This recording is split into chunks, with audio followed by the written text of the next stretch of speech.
So today's our topic is scheme of fundamental duties in Indian Constitution, Article 51A. ये article पहले जो है Indian constitution में 1950 में जो कॉन्स्टिट्यूशन बना था तब नहीं था। इस चैप्टर को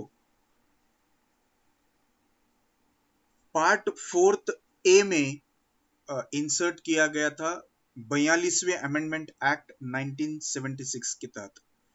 तो ये जो स्कीम ऑफ फंडामेंटल ड्यूटीज है, जैसे हमारे पास में आज राइट्स है, तो दुनिया के कई सारे कॉन्स्टिट्यूशन है जिसमें सिर्फ राइट्स को समझाया गया है या राइट्स को ही रखा गया है, लेकिन ड्यूटीज को नहीं रखा है। जैसे फॉर एग्जांपल अमेरिकन कॉन्स्टिट्यूशन जो है वहां पर सिर्फ राइट्स है, ड्यूटीज को कहीं डिस्क्राइब नहीं किया गया। लेकिन कुछ डेमोक्रेटिक कंट्रीज हैं जहां पर ड्यूटीज को थोड़ा सा प्रेशर दिया गया। लेकिन एक कंट्री ऐसा है दुनिया में जहां पर सिर्फ ड्यूटीज को फर्स्ट कहा गया है, duty first then rights, and वो है जापानीज कॉन्स्टिट्यूशन, जहां पर ड्यूटी फर्स्ट आता है कि क्या आपने आपका ड्यूटी परफॉर्म किया। अगर आपने आपका ड्यूटी परफॉर्म किया तो ही आप राइट मांगने के हकदार है, otherwise you cannot claim right. तो ये सारी चीजें जो हैं, ऐसी बहुत सारी चीजें वहां की कॉन्स्टिट्यूशन में मिली। इसके अलावा भी युगोस्लाविया का एक कॉन्स्टिट्यूशन है जहां पर ड्यूटीज के बारे में बताया गया, जिसको एक्सप्लेन किया गया। तो हम ये सारी चीजें जो है इस प्रेजेंटेशन में देखेंगे। सो this is scheme of fundamental duties in Indian constitution through article 51A. I have divided this topic into 5 points where we will first of all look after the fundamental duties. जो पहला point है इसमें 10 fundamental duties है। 2002 में एक duty insert की गई थी, लेकिन उसका इम्प्लीमेंटेशन जो है 2010 से किया गया, तो वो 11वीं ड्यूटी बन गई है आज की डेट में। तो हम ये सारे पॉइंट्स इसमें देखते हैं फंडामेंटल ड्यूटीज में। आपको अगर कुछ स्क्रीनशॉट लेना है तो आप इसका ले सकते हैं। शायद इसको थोड़ा छोटा करना पड़ेगा, 1 मिनट। चलो आप फटाफट इसका स्क्रीनशॉट ले लो।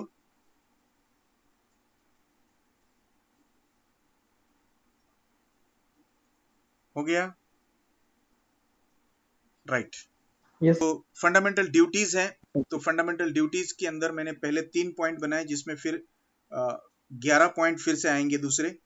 तो ये 3 चीजें जो है ये बेसिक है कि ये फंडामेंटल ड्यूटीज का जो पार्ट है, part 4A of Indian constitution में आता है, जिसको फंडामेंटल ड्यूटीज कहा गया और उसको डिस्क्राइब किया है आर्टिकल 51A में। पहला पार्ट है पार्ट 4A और इसको एक्सप्लेन किया है आर्टिकल 51A में। This article was added to the Indian Constitution by 42nd Amendment Act 1976, and Article 51A provides 10 fundamental duties to be followed by individual person. देखो, that is every citizen. Her citizen को ये duties follow करना आवश्यक है। तो वो duties क्या है? तो वो जो भी 10 ड्यूटीज है प्लस 1, 11 ड्यूटीज यहाँ देखते हैं। These are the duties ABCD में, ये सब क्लॉज है, यानी कि 51A small a, 51A capital और उसमें small a. So it shall be the duty of every citizen of India to abide by the constitution and respect its ideals and institutions, the national flag and the national anthem. जो national flag हमारा बनाया है उसका respect हमने करना चाहिए। जो national anthem हमको बोलने के लिए दिया गया है, हम बचपन से बोलते आ रहे हैं, उसका भी रिस्पेक्ट हम सभी ने करना चाहिए। तो जिसको भारत में रहना है उसको ये सारी चीजें as a part and parcel of duty करना ही पड़ेगा। So this is abide by the constitution. So giving respect के बारे में एक केस हुआ था कि एक बच्चे ने स्कूल में एंथम, नेशनल एंथम नहीं बोला, तो किसी ने उसके अगेंस्ट में केस कर दिया। लेकिन सुप्रीम कोर्ट ने यह कहा कि उसने कोई गाली गलौज की जब एंथम चल रहा था? नहीं। तो वो शांत खड़ा था, लेकिन उसने प्रार्थना नहीं बोली।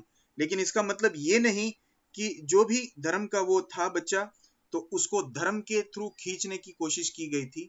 लेकिन ये बताया गया कि नेशनल एंथम में डिस्टरबेंस नहीं करना, खाली रुकना भी रिस्पेक्ट है। तो बच्चा था, इसके लिए वो केस के अंदर दिया, लेकिन उसके अंदर गाइडलाइंस दी, अगर इसके आगे अगर कोई व्यक्ति इंडिया में जहां जहां नेशनल एंथम उसका बोलना ये ड्यूटी बना दिया गया, तो ऐसी केसेस जो पहले हुई उसके बाद में ही ये सारी ड्यूटीज लगाना जो है शुरू हो गई। दूसरी चीज ये है, दूसरी ड्यूटी ये है to cherish and follow the noble ideals which inspired our national struggle for freedom. तीसरी बात यह है to uphold and protect sovereignty, unity and integrity of India. हमारे सॉवर्निटी को, यूनिटी को, इंटीग्रिटी को अपहोल्ड करना चाहिए, प्रोटेक्ट करना चाहिए। अब यूनिटी कहां दिखेगी? जैसे फॉर एग्जांपल अभी हमारा क्लास है, सेकंड ईयर का आईटी का क्लास है, इलेक्ट्रिकल का क्लास है, लेकिन हम सब एक जगह आए हैं। अभी दो अलग अलग क्लासेस है, आईटी का और इलेक्ट्रिकल का। जब कोई कनेक्टिविटी करना है तो अभी रिलेशन आता है प्रैक्टिकल में अगर देखा जाए तो, लेकिन पढ़ाई करने के लिए आईटी के बच्चे और इलेक्ट्रिकल के बच्चे एक जगह आए तो सिर्फ वो इंडियन कॉन्स्टिट्यूशन से ही हो सकता है। तो ये सारी चीजें, या कोई प्रोग्राम कंडक्ट कर रहे हो तो यूनिटी से हम लोग साथ में आते हैं, इकट्ठा बैठते हैं। दूसरी यूनिटी कहां मिलती है? हम सभी लोग अलग अलग जाति धर्म से हैं, वो भी पॉइंट आगे आने वाला है। तो हमारी इंटीग्रिटी बनाए रखने के लिए, हमारी सॉवर्निटी बनाए रखने के लिए, हमारी यूनिटी बनाए रखने के लिए ये हमारा प्रथम कर्तव्य है कि we must protect and uphold our sovereignty, unity and integrity of India. तो ये चीजें हमने करनी चाहिए और इसको प्रमोट भी करना चाहिए, सिर्फ प्रोटेक्ट नहीं, इसको प्रमोट भी करना चाहिए। आने वाली जनरेशन या हमारे जो जूनियर्स है उनको भी सॉवर्निटी, यूनिटी, इंटीग्रिटी के बारे में हमने ही लेसन्स देने चाहिए कि हम एकजुट होकर अगर काम करते हैं। अभी रिसेंट में अगर देखा जाए तो पिछले डिकेड में हमने ये देखा कि कई सारे गैजेट्स हमारे हाथ में आने की वजह से जो यूनाइटेड फैमिली थी वो डिवाइड हो गई। फिर छोटा यूनिट बन गया, हम दो हमारे दो। और आज की डेट में अगर देखा जाए तो पिछले 3-4 साल में जो है ये वन यूनिट ऑफ फैमिली, हम दो हमारे दो में भी हम हमारे हो गए। अभी हम दो हमारे दो नहीं रह गए, हम हमारे, मैं, मेरा मोबाइल, मेरा टेलीविजन, मेरा लैपटॉप। फिर ये जो है यूनिटी नहीं, ये यूनिटी से डाइवर्सिटी हो रही है हमारी। तो सॉवर्निटी, यूनिटी एंड इंटीग्रिटी तभी हो सकती है जब हम सब मिलजुल के सब काम करें। उससे रिलेटेड और एक पॉइंट आगे आएगा। Fourth point is to defend the unity and render the national services when we have been called upon.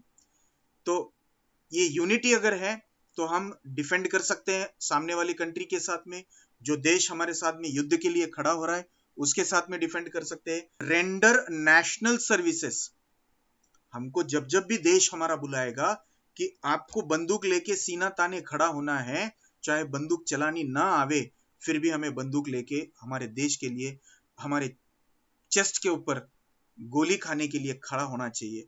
तो यही ड्यूटी है। अगर आप बोलेंगे कल को जाकर कि नहीं नहीं, मैं जो है, आप बुला रही है, मेरी कंट्री बुला रही है तो भी मैं नहीं जाऊंगा, तो 2 लोग ऐसे भेजे जाएंगे आपके घर में कि आपको फ्रंट बॉर्डर पे भेजकर वहां पर बंदूक दिया जाएगा, चलानी नहीं आती है तो नहीं आती है, इसको लेके खड़ा हो जा, किल, सिर्फ देश को बचाना है। अगर देश को बचाने के लिए जो बंदा नहीं आएगा, जो भगोड़ा रहेगा, उसे वापस आना पड़ेगा, because it is national service. So that is why here this duty has been implemented, inserted to defend the country and render the national services when called upon. आप आईटी सेक्टर में काम कर रहे हो, आपको बुलाया गया कि आपको कंप्यूटर के थ्रू सारी चीजें जांचनी है, प्रोग्राम्स वहां पर आपसे एक्सपर्ट भी रहते हैं, लेकिन उनके साथ में उनके साथ में रहकर, उनके साथ में सीखने के लिए, उनके साथ में देश के दूसरे देश के अगेंस्ट में फाइट करने के लिए हमको सर्विसेज देनी पड़ती है। इलेक्ट्रिकल का कोई बच्चा हो जो एक्सपर्ट हो, यहाँ से उसको बुलाया गया तो उसको जाके सर्विस देनी पड़ेगी। एनसीसी में से जो कोई बच्चा हो जिसका एनसीसी हो चुका है उसको बुलाया जाएगा, जिसका स्काउट एंड गाइड हुआ हो उसको भी बुलाया जा सकता है, वो फ्रंट लेवल पे उनको बुलाया जाएगा। लेकिन एंड लेवल पे हम लोगों को सभी को ये ड्यूटी है। इसीलिए मैं आगे ऊपर जाकर बोलता हूँ, ये पहली वाली लाइन देखिए, it shall be the duty of every citizen of India. Her citizen को ये ड्यूटीज कंपलसरी है, मैंडेटरी ड्यूटीज लगाई गई है कि अगर बुलाया तो आना पड़ेगा, नहीं बोलकर भाग नहीं सकोगे। तो this is fourth one. Fifth one is to promote harmony and the spirit of common brotherhood amongst all the people of India, transcending religious, linguistic and regional or sectional diversities को बाजू में रखकर हमारा धर्म क्या है, हमारी लैंग्वेज क्या है, हमारा रिलीजन क्या कहता है, ये सारी चीजों को जब देश के ऊपर आपत्ति आती है तो बाजू में रखना पड़ता है। डट के हमें सबको साथ में रहना पड़ता है। We have to renounce all practices कि हम मेल है, फीमेल है, हट्टे कट्टे हैं या दुबले हैं, ये मायने नहीं रखता है। हमारी भाषा कौन सी है वो मायने नहीं रखता है। कौन सा रिलीजन, कौन से कास्ट से है, मायने नहीं रखता है। हमको देश के लिए हार्मोनी और स्पिरिट, कॉमन ब्रदरहुड में लड़ने के लिए आगे जाना होगा। और साथ ही साथ में हमारे माँ बहनों की रक्षा करनी होती है। जो छोटे बच्चे हैं, लड़कियां हैं, माएँ हैं, इनकी रक्षा करना, उनकी डिग्निटी मेंटेन करना, ये काम जो है वो हमें करना चाहिए। दूसरी साथ साथ में एक चीज होनी चाहिए, और कई जगह हमको सुनने के लिए मिलता है, कई भाषण में भी कई लोगों ने बोला होगा, शायद मैं वर्ड्स रिपीट कर रहा हूँ, लेकिन ये चीज सही में मायने रखती है कि हर स्त्री ने भी, हर वुमेन ने ये बोलना चाहिए की शिवाजी जर जन्मायचा असेल तर माझ्याच पोटी जन्माला यावा, माझ्याच घरात जन्माला यावा। नहीं तो कई बार हमको सुनने को मिलता है, कीर्तन प्रवचन में से बोलते हैं की शिवाजी सारखा माणूस जन्माला आला पाहिजे, पण तो कोणाच्या शेजारच्याच्या घरात नाही। This should not be there. Every woman must spiritfully says कि ऐसा बच्चा जो देश का नाम कमावे, देश के साथ साथ में उस माँ का, उस बाप का नाम कमाए, ऐसा व्यक्ति हमारे पास में जन्म लेना चाहिए। इसीलिए ये 5वां पॉइंट हमको बोलता है to promote harmony and spirit of common brotherhood. देखिए वर्ड इस्तेमाल किया है, कॉमन ब्रदरहुड। और इसीलिए हम बचपन से प्रार्थना करते आए हैं, बचपन से हम प्रेयर्स करते आए हैं, बचपन से हम हमारा जो राष्ट्रगान गाते आए हैं, राष्ट्रगान के साथ साथ में एक प्रार्थना बोली जाती थी, India is my country, all Indians are my brothers and sisters. Bharat माझा देश आहे, सारे भारतीय माझे बांधव आहेत। तो ये जो है कॉमन ब्रदरहुड का जो स्पिरिट डेवलप करने के लिए, हार्मोनी को प्रमोट करने के लिए ये बचपन से हमको सिखाया गया है। Next point number 6 is to value and preserve the rich heritage of our composite culture. हमारे कल्चर में बहुत सारे अलग अलग चीजें हैं जो हम सभी लोग जो है फॉलो करते हैं। कल्चर हर किसी के घर में अलग होता है, लेकिन जैसे फॉर एग्जांपल एक शादी का उदाहरण मैं यहाँ पर दे रहा हूँ कि किसी के घर में शादी का सिस्टम अलग होगा, किसी और के घर में कुछ और अलग होगा, किसी के घर में वैदिक शास्त्र की तरह से शादी होती होगी। तो अलग अलग कल्चर्स को कंपोजिट लेवल पे लेकर आजकल जो सीरियल्स बना रहे हैं, तो ये रह गया, वो रह गया, हम सभी लोग कॉमन फॉलो करना शुरू कर दिए। इसीलिए आगे का जो लॉ हो सकता है कॉन्स्टिट्यूशन में, जो पार्ट अभी जो इम्प्लीमेंटेशन में नहीं लाया है, कॉमन सिविल कोड जो आ गया, सभी के लिए एक ही लॉ, शादी का लॉ एक जैसे ही शादी की सिस्टम रहेगी। तो अभी भी हम जो है शादियों में registration of marriage has been made compulsory. तो इस तरह से जो वैल्यूज हैं हमारे अलग अलग कल्चर्स जो हैं उसको हम फॉलो करते हैं, रिच हेरिटेज उसमें है। जैसे अभी हमने गणपति का जो उत्सव है मनाया, अभी हम दशहरा उत्सव मना रहे हैं, उसके बाद में दिवाली का उत्सव आएगा, इसके साथ साथ में हमारे पास में ईद का उत्सव है, इसके साथ में हमारे पास में जो है क्रिसमस है। इसके अलावा हमारे पास में अलग अलग जितने भी जाति धर्म हैं, ये सारे जाति धर्मों में जो भी कल्चरल एक्टिविटीज होती है हम साथ में मिलके करते हैं, और इसीलिए वर्ड इस्तेमाल किया गया है कंपोजिट कल्चर। देखिए हम अपने दोस्तों के घर में जाते हैं, रिश्तेदारों के घर में जाते हैं, आजू बाजू में रहने वाले लोगों के घर में जाते हैं, और ऐसे अलग अलग कल्चर के जो हमने संभाल के रखे हैं उसमें एक दूसरे को शुभकामनाएं देते। तो वो कंपोजिट कल्चर जो है हमको संभाल कर रखना है, नेक्स्ट जनरेशन को देना है। लेकिन कौन सा कल्चर क्यों करना है इसके बारे में भी जानकारी होनी बहुत जरूरी है। वो अपने अपने धर्म के थ्रू हम सीखते हैं। जैसे कई सारी एजुकेशनल इंस्टीट्यूशन है जो धर्म के बारे में पढ़ाती हैं, जैसे मस्जिदों में कुछ स्कूल्स हैं, या गुरुद्वारों में भी अलग अलग छोटे छोटे स्कूल बनाए गए हैं जहाँ पे गुरबानी सिखाई जाती है। भगवत गीता और रामायण भी कई जगह पर सिखाए जाते हैं, जो वैदिक स्कूल्स हैं वहाँ पर सिखाए जाते हैं। इसके अलावा बिब्लिकल स्कूल्स चलती हैं। तो ये क्या है, कंपोजिट कल्चर सभी अपने अपने धर्म को आगे बढ़ाने के लिए सिखा तो रहे हैं, लेकिन वैल्यू प्रिजर्व करना, वैल्यूज क्रिएट करना, ये भी रिच हेरिटेज का एक काम है जो कंपोजिट कल्चर के थ्रू चलता है। तो सबसे मुझे पर्सनली ऐसा लगता है कि ह्यूमन वैल्यूज ज्यादा है, तो इंसान को देखने के बाद में इंसानियत से अगर हम इंसानियत को बढ़ाने की कोशिश करते हैं तो वो सबसे बड़ा रिच हेरिटेज रहेगा, और वही सबसे बड़ा कल्चर जो है मुझे लगता है कि रहना चाहिए।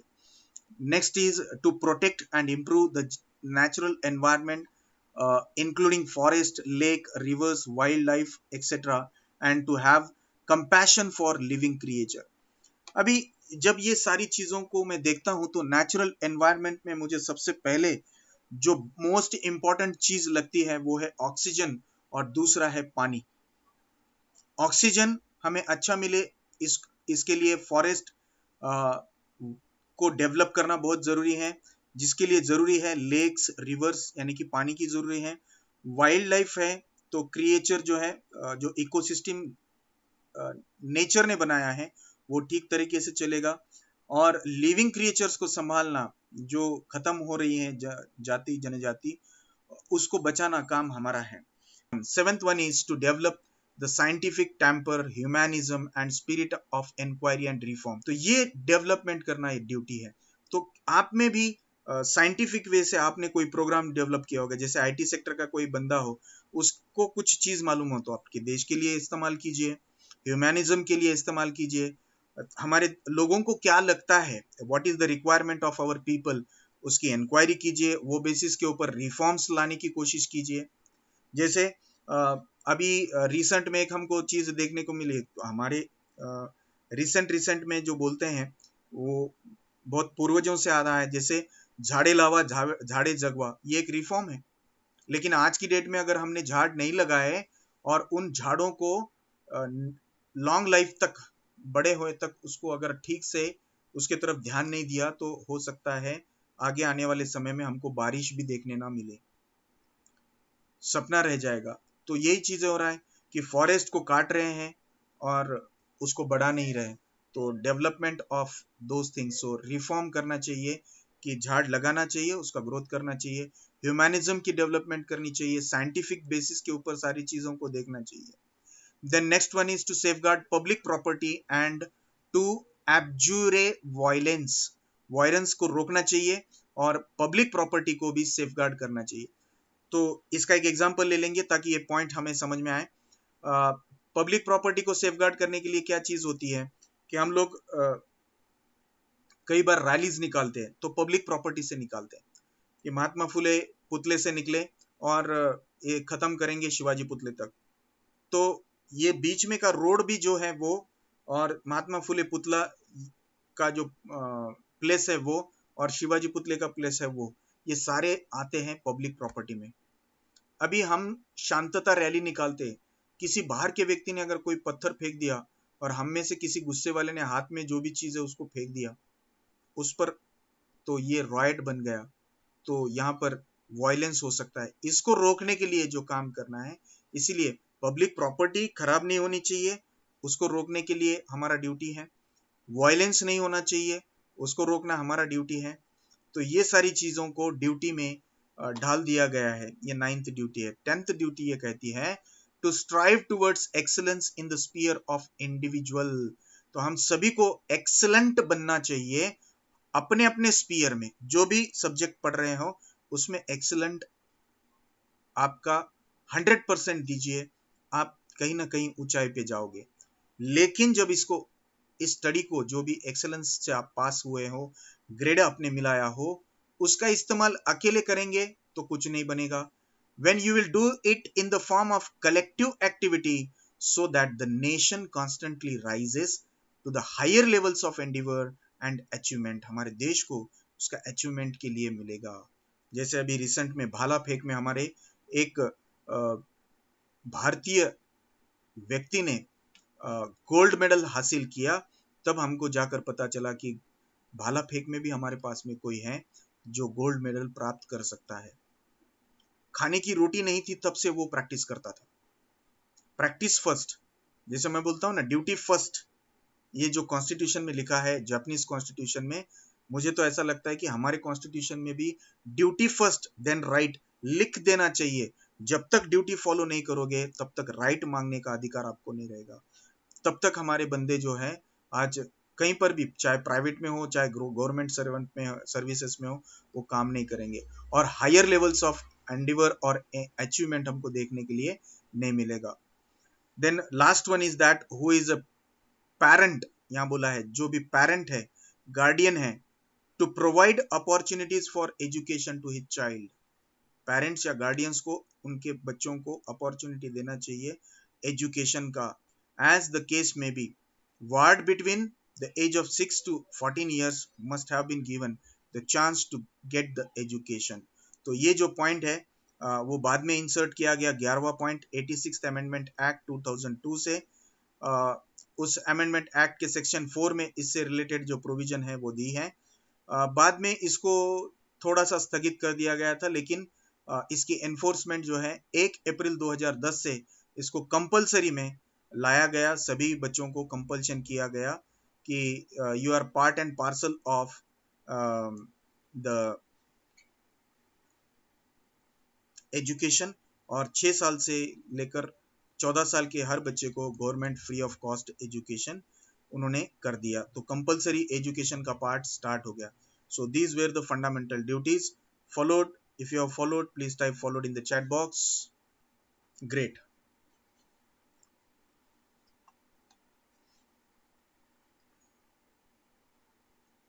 Wonderful.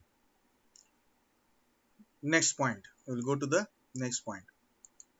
Next point is need of fundamental duties. क्यों जरूरत है? इसमें 13 पॉइंट है, उसको भी देख लेंगे। पहला पॉइंट ये कहता है rights and duties are correlative. जैसे कॉइन के दो बाजू होते हैं, एक साइड में हेड्स दूसरे साइड में टेल्स, तो उसी तरह राइट्स एंड ड्यूटीज एक ही कॉइन के दो बाजू है। हैंड इन हैंड, साथ में मिलकर चलना पड़ता है। It requires citizen to perform basic norms of democratic conduct and democratic behaviour. और इसीलिए राइट्स एंड ड्यूटीज किसको दिए हैं? हर इंडिविजुअल को दिए, हर सिटीजन ऑफ इंडिया को दिए। तो यहाँ पे हमारा बेसिक नॉर्म ये बन जाता है कि ये सारी ड्यूटीज को हम फॉलो करें। तो किस तरह करेंगे? बेसिक नॉर्म्स के फॉर्म में। डेमोक्रेटिक कंडक्ट, डेमोक्रेटिक बिहेवियर हमको दिखाना पड़ेगा, हमारे एक्टिविटीज में से वो दिखता है। Third, it is said that it was argued that in India, people lay emphasis only on rights and not on duties. ऐसा बोला गया है कि हमारे यहाँ के लोग जो बोलते हैं कि ये मेरा अधिकार है, राइट टू इंफॉर्मेशन एक्ट में हम बहुत सारी चीजें मंगा लेते, but whether we have performed our duties or not, that is also the second part. So performance of duty must be first.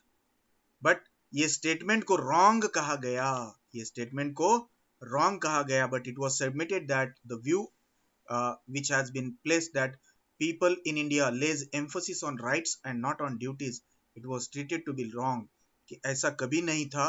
Duties हमारे पास में अनादिकाल से चलती आ रही हैं, यानी कि पौराणिक काल से चलती आ रही है। तो वो कैसे? In our country the performance of one's duty had been traditional way से हम ड्यूटीज फॉलो करते आए हैं, and that is why at the 6th point it is said that it was also described by the word kartavya in the Indian society, and may scripts like Ramayana, Bhagavad Gita, etc are showing the word kartavya in it।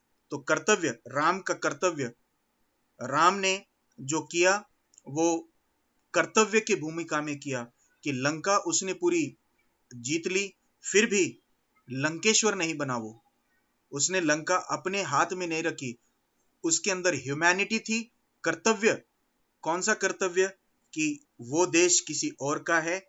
और रावण के मरने के बाद में, रावण ये विचारधारा थी, रावण की विचारधारा को खत्म करने के लिए रावण को खत्म करना पड़ा, क्योंकि हर चीज में वो माहिर था। कुछ इलीगल चीज वो करता था, उन चीजों को रोकने के लिए ये चीज रावण को मारना पड़ा। और इंडियन सोसाइटी में कर्तव्य दक्ष जिसको बोलते हैं, वो कई बार जो है हमको अलग अलग स्क्रिप्ट से मिलता है पढ़ने के लिए। अर्जुन ने भी लड़ाई की तो कृष्ण ने उसको बोला था कर्मण्येवाधिकारस्ते मा फलेषु कदाचन। ये सारी चीजें कृष्ण ने भगवद गीता के थ्रू अर्जुन को ही नहीं बताई। Arjun is one kind of representation. तो ये तेरा कर्तव्य है कि तेरे सामने तेरे आप्त भी खड़े हैं तो उनसे तुझे लड़ाई करना है, क्योंकि लड़ाई धर्म और अधर्म के बीच में हो रही है। तो कर्तव्य के बीच में कर्तव्य जब आ जाता है तब यहाँ पर उसका कर्तव्य ड्यूटी बनती है कि उसने धर्म को बचाना चाहिए। तो उसी के लिए ये लड़ाई थी। और रामायण में भी राम ने भी जो है विभीषण को वहां का राजा बना दिया और वो लौट कर आया, खाली हाथ से लौट कर आया, उसने कुछ वहां से नहीं लिया। तो ये क्यों किया? तो वो कर्तव्य बोलकर किया। Then Bhagavad Gita and Ramayana enjoins the people their duties without caring for the rights or fruits और राइट्स को देखकर भगवत गीता और रामायण में कुछ लिखा नहीं गया है कि नहीं नहीं ये करो तो आपको फल मिलेगा। नहीं, वो कहते हैं कि ड्यूटीज परफॉर्म करो। What is mean by exactly duty? अगर शास्त्रों के हिसाब से देखा जाए तो धर्म को ही ड्यूटी बोला गया है, हमको धर्म निभाने के लिए। लेकिन हमारे लोगों ने उसको उस वर्ड को अलग कर दिया। धर्म माने जाति धर्म, ये जो बोला गया है इसको धर्म बोला है। धर्म माने वो नहीं, धर्म यानी कि मेरा एवरी मिनट में जो काम कर रहा हूं वो धर्म है, कर्तव्य कर रहा हूं वो धर्म है। सो वो बहुत बड़ा टॉपिक है धर्म, ये शब्द को डिफाइन करना, वहां पर नहीं जाएंगे। तो कर्तव्य जो वर्ड आया है वो कर्तव्य माने duty. So these traditional duties were given constitutional sanction. तो ये जो भी ट्रेडिशनल ड्यूटीज हमको देखने को मिली रामायण में, महाभारत में और अलग अलग स्क्रिप्ट में, तो वो सारी चीजों को कॉन्स्टिट्यूशनल सैंक्शन दिया गया और उसको ड्यूटीज कहा गया। then it means that one who complains our constitution has given the answer, as by the preamble the constitution secures to all the citizen। preamble के थ्रू आंसर दिया है क्या? constitution secures to all the citizens, constitution सभी citizens को secure करता है through liberty of thoughts, expression, belief, faith and worship। ये सभी चीजें हमारे कॉन्स्टिट्यूशन ने हमको दी है। These are the fundamental rights that citizens of India are having। ये हमारे को फंडामेंटल राइट्स दिए हैं पॉइंट नंबर 10 से। और बाद में rest of the preamble emphasis only on the duties, that is justice, social, economic and political। social justice, economical justice and political justice has been given। And secondly, fundamental rights are not absolute। Here the state is empowered to impose certain reasonable restriction and curtail these rights in the interest of the citizens or society। और इसीलिए Nagendra versus union of India में AR 1960 supreme court has responded that it was observed that restrictions may be sometime amounts to prohibition। prohibition बोल के यानी कि रोकने के लिए भी restrictions लगाए जा सकते हैं। so these are the duties, needs of duties of under Indian constitution। now tell me if you are clear, please type clear in the chat box।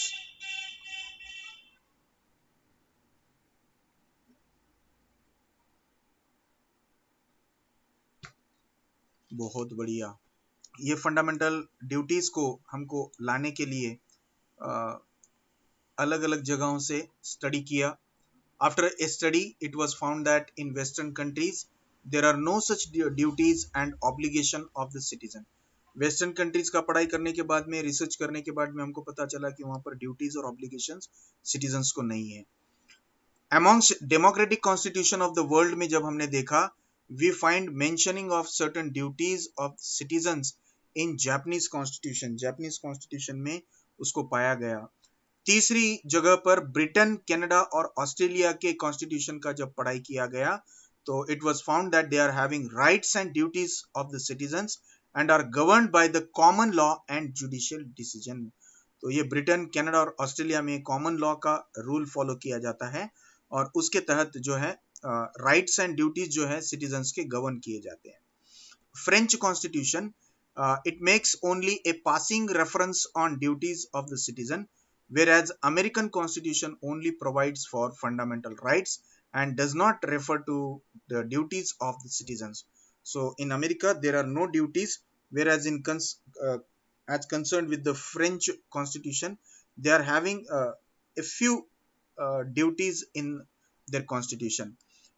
There is one more constitution, the constitution of the socialist countries lays greater emphasis on citizens duties. जो भी socialist countries हैं वो बोलते हैं पहले duty बाद में right.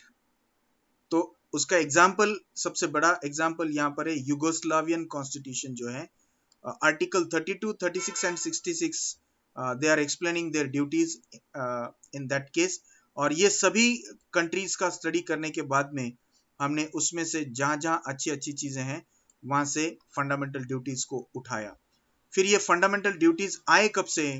तो ये फंडामेंटल ड्यूटीज आए हमारे पास में 42nd अमेंडमेंट एक्ट से। 42nd अमेंडमेंट एक्ट से ये फंडामेंटल ड्यूटीज हमारे पास में आए। The duties are incorporated in the Indian Constitution by 42nd Amendment Act 1976. According to this, the act, it is the statutory duty and shall be enforceable by the law. And thirdly, the Parliament by law will provide penalties to be imposed for the failure to these duties and obligation. तो ऐसे fundamental duties को अगर follow नहीं करेंगे तो आपको penalties भी हैं। तो ये जो सारी चीजें हैं यहाँ पर नीड देख ली हमने, ड्यूटीज देख लिए, सोर्सेज देख लिए, एनफोर्समेंट देख ली। अभी लास्ट में केसेस हैं एक दो, वो केसेस देखते हैं।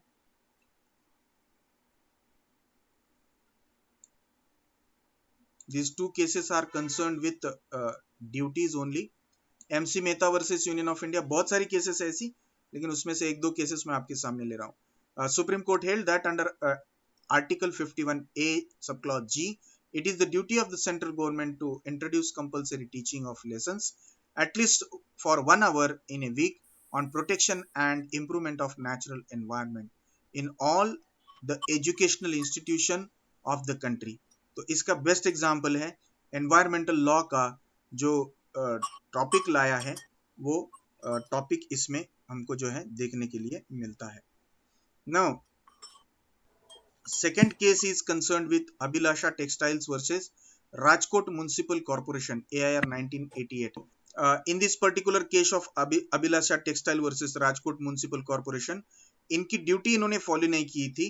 In this case, the court directed petitioner to stop discharging the effluents from the factory on the public road or drainage harming the natural environment on the pain of closing the factory will be valid. यानी कि Rajkot municipal corporation ने इस अभिलाषा textile का दरवाजा बंद कर दिया, उसको सील कर दिया, जो कि इफ्लुएंट्स यानी कि उसकी फैक्ट्री में से आने वाली गंदगी जो है रोड के ऊपर छोड़ रही थी, जिसकी वजह से पब्लिक और लोगों को तकलीफ हो रही थी, उनके तबीयत जो है खराब हो रही थी, डिसीज बढ़ रहे थे।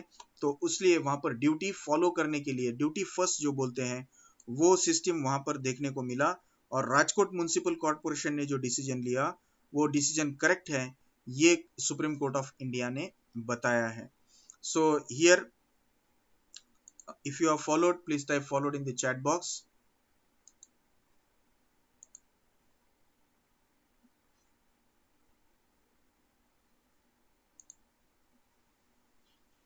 Great.